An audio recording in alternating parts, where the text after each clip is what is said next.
Hey everyone, welcome to the channel. So this is the last video in the concept of enterprises. Till now we have done all about entrepreneurs, entrepreneurship. We have done various types of enterprises, namely sole proprietorship, HUF, partnership, companies, limited liability partnerships, and cooperatives, trusts and societies. So in this last video, I'm going to explain you the factors. ऐसे कौन से factors हैं जो ये decide करते हैं कि हमें किस टाइप का बिजनेस एंटरप्राइज स्टार्ट करना है. So let's say as an entrepreneur you want to start a business. So कौन सी चीज़ें हैं जो ये डिसाइड करेंगी whether I want to go for sole proprietorship और I want to go for a company और I want to go for a partnership. इस तरीके के फैक्टर्स को हम आज स्टडी करेंगे.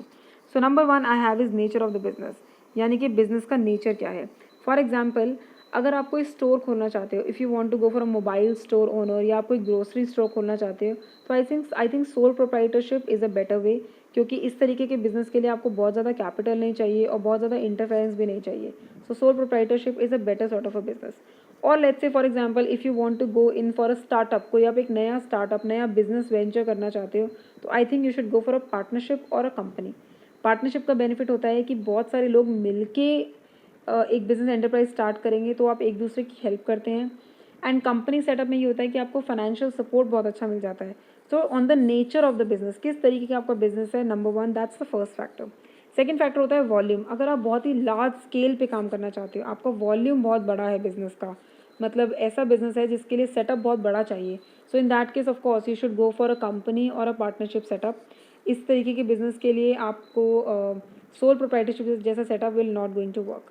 Then comes finance. Finance. If the finance requirement is very very high, if you require a huge funding for your business, so again companies or if for that matter LLPs can also work, but sole proprietorship or HUF sort of a business is not going to work.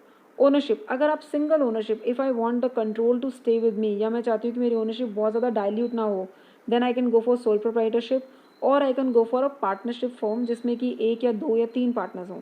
लेकिन अगर मुझे ownership का इतना problem नहीं है, अगर मुझे कोई प्रॉब्लम नहीं है कि ओनरशिप डाइल्यूट होती है तो कोई बात नहीं, लेकिन मुझे फंडिंग ज़्यादा चाहिए, so in that case I can go for LLPs और I can go for company setup as well. Liability. Liability जैसे कि हमने पढ़ा है under sole proprietorship, under HUF and under partnership. इन तीन तरीके के एंटरप्राइजेज में लाइबिलिटी अनलिमिटेड होती है, यानी कि कल को अगर बिजनेस में कोई प्रॉब्लम आती है तो मेरी पर्सनल एसेट्स को यूज़ किया जाएगा.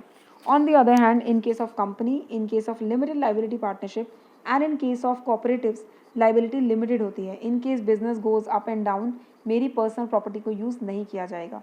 So I have to keep this mind कि whether I am okay with unlimited liability और should I go with limited liability.